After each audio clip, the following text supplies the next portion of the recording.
자, 다시 자, 조건문을 얘기할 때는 먼저 논리가 또는 진리가, 자, 요거를 먼저 얘기를 합니다. 뭐냐면은 참 거짓, 참과 거짓으로만 이루어진 값을 이제 논리값이라고 하고, 자, 이 값은 뭐라고 할까요? 아까 숫자 유형이 있고 뭐 문자 유형이 있고 값이 여러 유형이 있다 그랬잖아요. 그죠? 자, 새로운 유형이 하나 이제 새로 나온 거죠. 숫자도 아니고 문자도 아닙니다. 그냥 참 거짓을 의미하는 딱 두 개의 값을 우리가 논리값이라고 하는 거예요. 자, 그럼 값을 표현을 해볼게요. 대문자 t 앞에는 대문자예요. true가 참을 의미하는 값이에요. 참값. false가 거짓 값입니다. 자, 문자가 아니에요. 이거 뭐 true 네 개의 그 영어로 이루어진 문자가 아니라 그냥 이거는 참이라는 값이고 거짓이라는 값입니다. 그러니까 얘를 이렇게 출력을 해볼게요.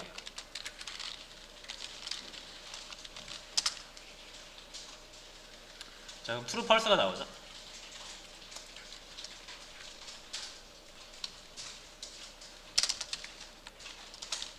자, 근데 아까 요거랑 똑같이 출력돼도 완전히 다른 값인 것처럼 당연히 요거랑 요거도 완전 다른 값입니다. 그죠? 요건 숫자, 요건 문자, 요거는 논리값, 요건 문자, 이렇게 구분을 할 수 있어야 돼요. 요거는 진리값.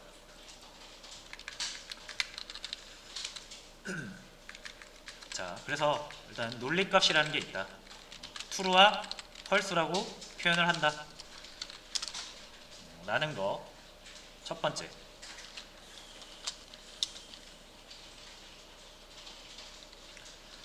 자, 두 번째는 명제예요. 명제. 뭐 명제라고 하면은 뭐 수학이나 논리학에서 많이 나오는 얘기인데 좀 어려운 말이네요. 자, 근데 저도 이거를 찾아보니까 이렇게 되더라고요. 결과가 참, 거짓으로 떨어지는 거를 명제라고 하더라고요. 참이나 거짓을 그러니까 판별할 수 있는 것을 우리가 명제라고 합니다. 자, 그러면 이제 우리가 이 명제를 만들 수가 있어요. 자, 근데 우리가 보통 다루는 게 여기서 이제 숫자잖아요. 그죠? 숫자, 문자도 마찬가지인데, 자, 우리가 명제를 만들 때 여기서 주로 쓰는 게 이제 비교 연산자라는 걸 씁니다. 비교 연산자. 연산자라는 건 다 아시죠? 가장 대표적인 게 이제 우리가 이전에 사용했던 산술 연산자가 있죠.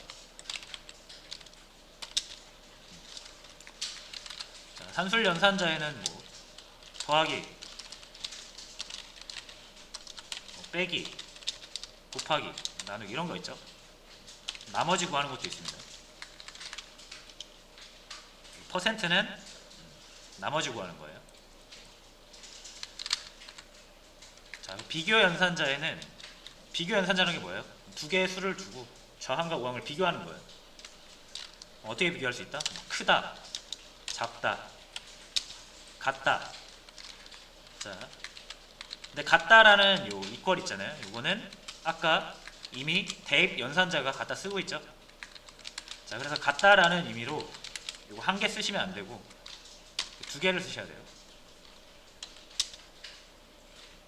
자, 그리고 같지 않다. 이퀄 두 개 쓰는 거에다가 앞에 거를 느낌표로 바꿔주십니다. 자, 뭐 이런 식으로 비교 연산자를 이용해서 비교를 할 수가 있는데, 이 비교 연산자를 사용하면은 두 개의 수를 가지고 명제를 만들어낼 수가 있어요. 자, 한번 만들어 보겠습니다. 자, 10은 5보다 크다. 이 명제죠, 명제. 그리고 값은 참이죠. 참이 되는 명제입니다. 실행을 하면 true가 나와요. 자, 그리고 반대로 하면 5가 10보다 크다 라는 명제인데 이 명제는 틀린 명제죠. 거짓이 나와요.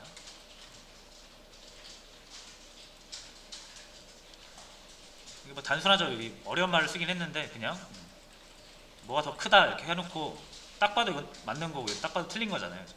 그러면은 맞는 건 true 값이 나오고 틀린 건 false 값이 나오는 거예요. 자, 근데 이제 여기서 조건이 들어가는 거죠. 조건.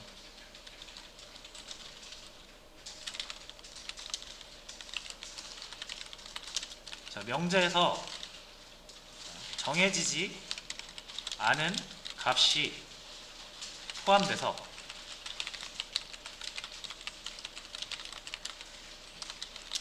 그 값에 의해 참것이 결정되는 거죠. 이걸 조건이라고 하죠.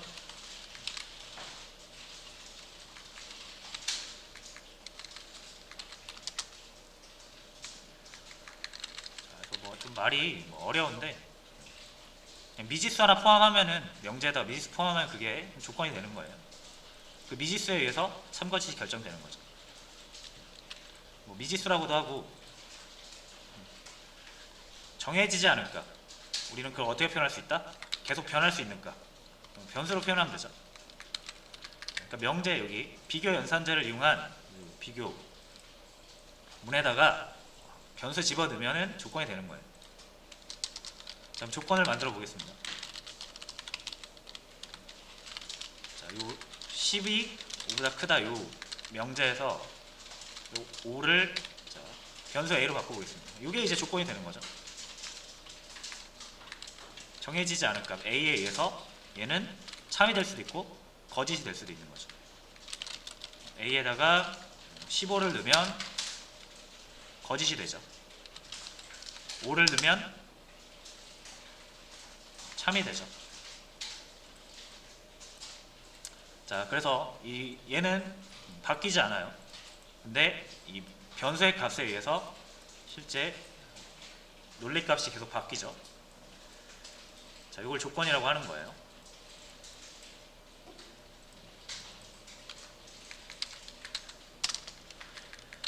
자, 그래서 이 조건을 이용해서 이 참거짓, 진리값을 우리가 잘 적절하게 사용을 해서 어떤 코드를 실행하거나 실행하지 않거나 실행 여부를 결정하는 거, 그걸 이제 조건문이라고 하는 거죠.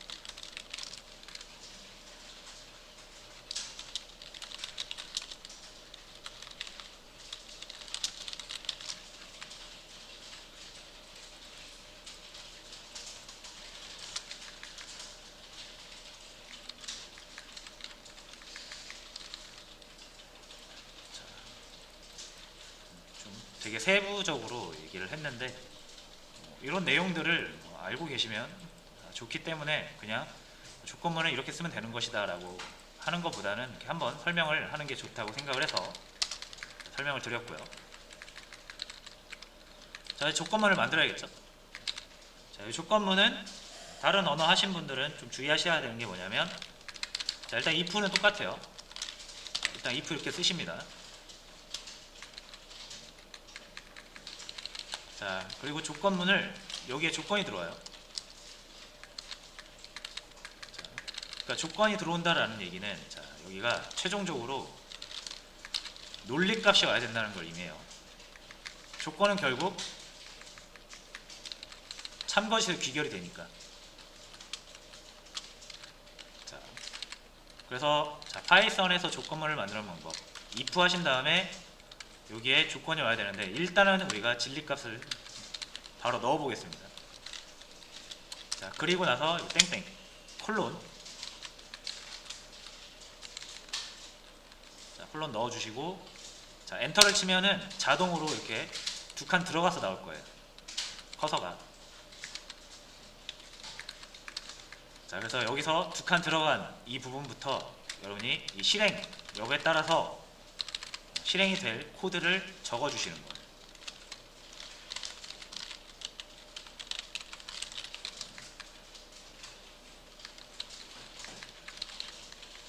실행을 해보겠습니다. 참이라고 출력이 되죠.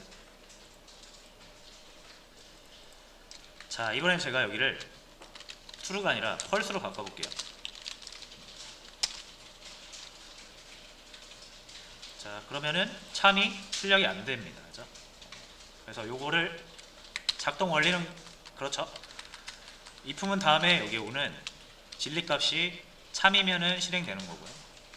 참이 아니고 거짓이면 실행되지 않는다 라는 아주 단순한 원리입니다.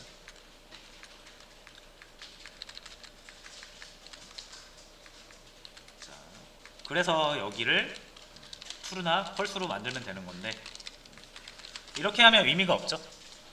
true라면 무조건 실행되고 false라면 무조건 실행이 안 되잖아요. 그죠? 자, 그래서 여기에다가 이제 조건을 넣어 주시는 거죠. 조건. 우리가 지금 a라는 값을 변수를 만들었으니까 이걸 이용해 보겠습니다. 여기 조건 있네요. 이 조건 쓸게요. 그냥 10이 a보다 큰 조건 이렇게 넣어주시고 바로 실행을 하면 자, 나옵니다. a가 5니까 이 조건이 참이 되면서 실행이 되는 거고요. 15라고 바꿔서 하면 당연히 안 되겠죠.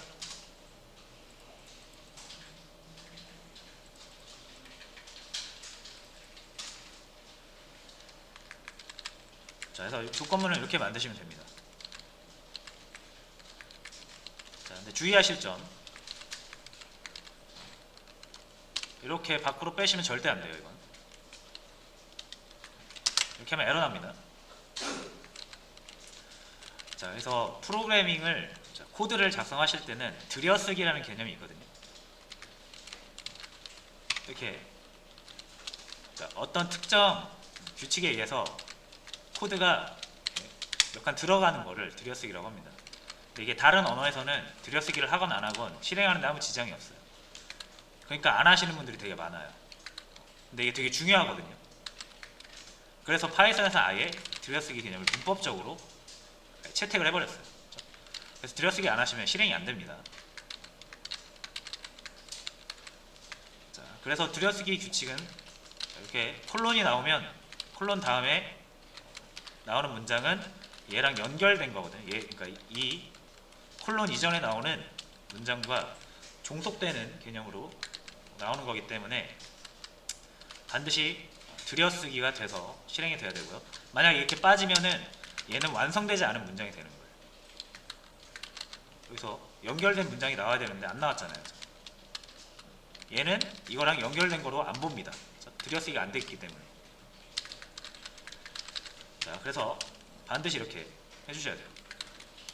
다른 언어를 하시는 분들은 여기서 많이 실수를 하실 수 있거든요. 자, 이게 문장을 그럼 코드를 2줄 쓸 수도 있잖아요. 2줄 이상. 그렇죠? 역시 이렇게 쓰면은 얘만 적용이 되는 거예요. 이 부분에. 이게 참이면은 2줄 참 1과 참 2를 출력을 하고 싶어요. 이렇게 하면 올바르게 출력이 되거든요. 5로 바꿔볼게요.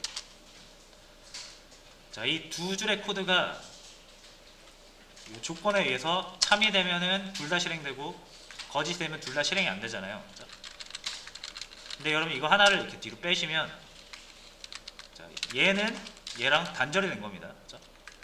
그래서 이 if문의 그 영향은 얘만 받아요. 주의하셔야 되는 부분입니다. 얘는 무조건 실행되죠? 이 조건문에 영향을 받지 않아요. 그래서 이 조건문을 타는 코드들은 다 이렇게 들여쓰기가 돼야 한다라는 거 꼭 염두에 두시고요.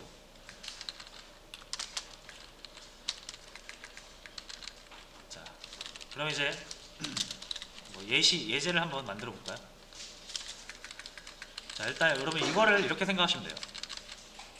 우리가 추후에 뭐 논리 연산자 이런 거를 하긴 할 건데 그 전에는 여러분 이렇게 생각하시면 돼요.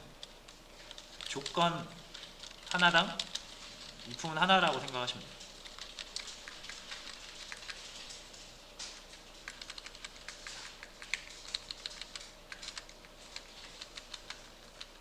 자, 그러니까 조건에 의해서 어떤 게 실행이 되거나 실행이 되지 않거나 실행 여부가 결정이 된다 그랬잖아요. 그래서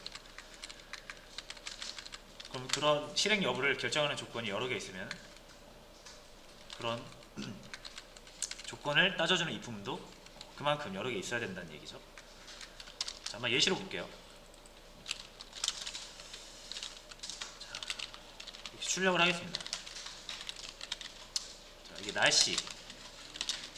날씨가 맑으면 맑습니다.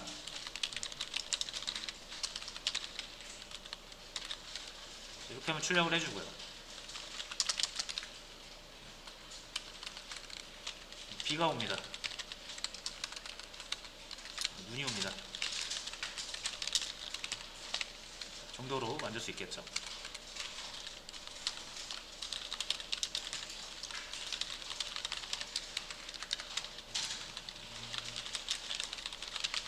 자, 이런 식으로 만들 수가 있겠죠. 간단하게. 자, 그럼 요건 조건이 없는 문장이죠. 지금 무조건 실행이 되는 거고, 이제 얘를 조건을 주자 이거예요. 얘가 무조건 실행되면 안 되고 언제만? 날씨가 맑을 때만, 얘는 비가 올 때만, 얘는 눈이 올 때만 실행을 하게 하고 싶은 거죠. 자, 그럼 조건이 3개죠. 맑을 조건, 비가 올 조건, 눈이 올 조건. 3개의 조건을 여러분 일단 만드셔야 되고,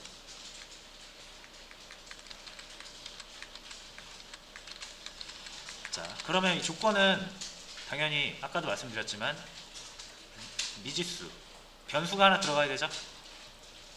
그러니까 이 조건을 결정짓는 조건 변수를 하나 만들게요. 웨더라고 한번 만들어 볼게요.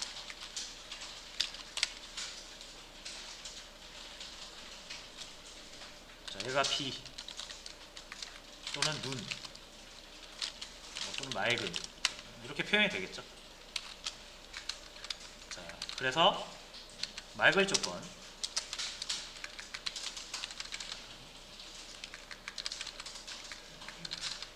맑을 조건은 이제 웨더가 맑음일 때, 값이 맑음일 때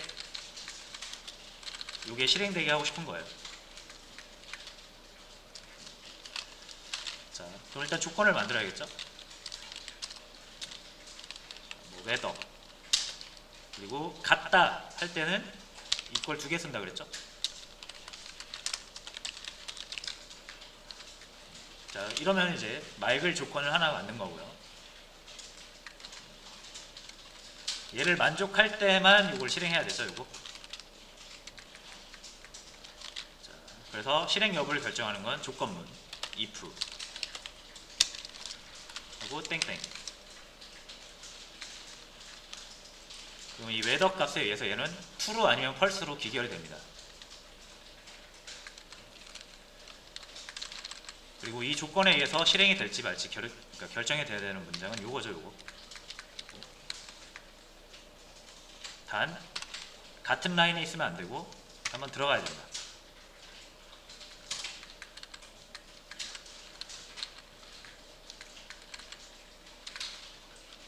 자, 이런 식으로 하시면 돼요. 맑을 조건, 비 올 조건은 똑같이 하시면 되죠.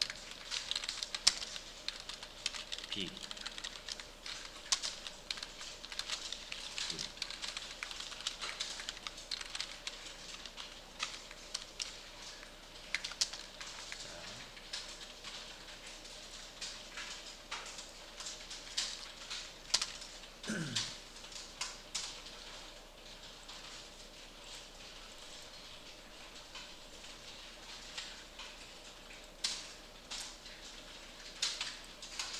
자, 이런 식으로 만드시면 여러분들은 날씨에 따라서 뭔가 안내해주는 프로그램을 하나 만든 거죠.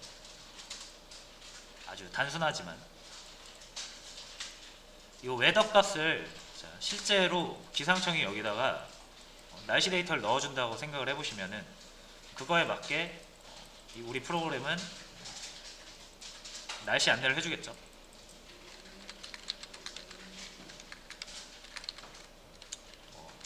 예시를 들자면 그렇습니다.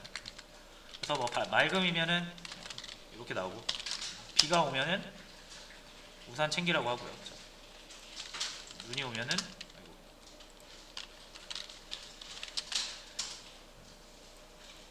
자, 이렇게 외투를 챙겨주세요.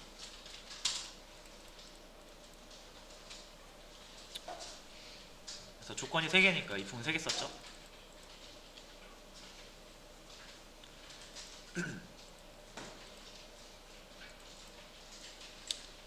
자, 그래서 요 이품문도 보시면은, 자, 제가 이제 요거 예제를 하나 또 드릴게요.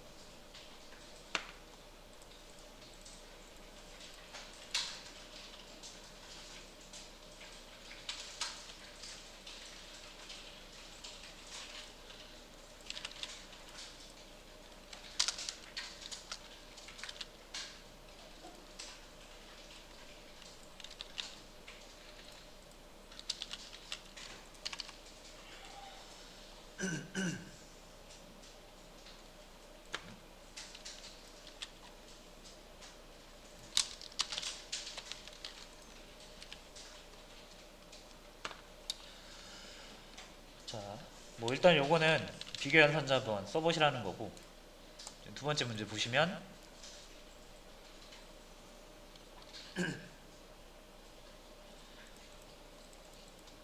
자, 뭐 요거 문제가 하나 풀어져 있네요, 그죠? 요거 할인 대상 따지는 문제인데, 자, 요거를 LG랑 LJF 개념을 여러분들이 아직 모르신다는 가정하에 푸시는 거예요. 아시는 분들도 쓰지 말고 풀어보세요. 이품문만으로만. 의외로 또 이품문만으로 풀라고 하면 못 푸시는 분들이 많이 계시더라고요. 가장 기본이 되는 이품문을 사용을 못하시고 LGF 이런 것만 쓸 수 있으면 그것도 이상하죠. 자, 그래서 이 문제 한번 풀어보세요.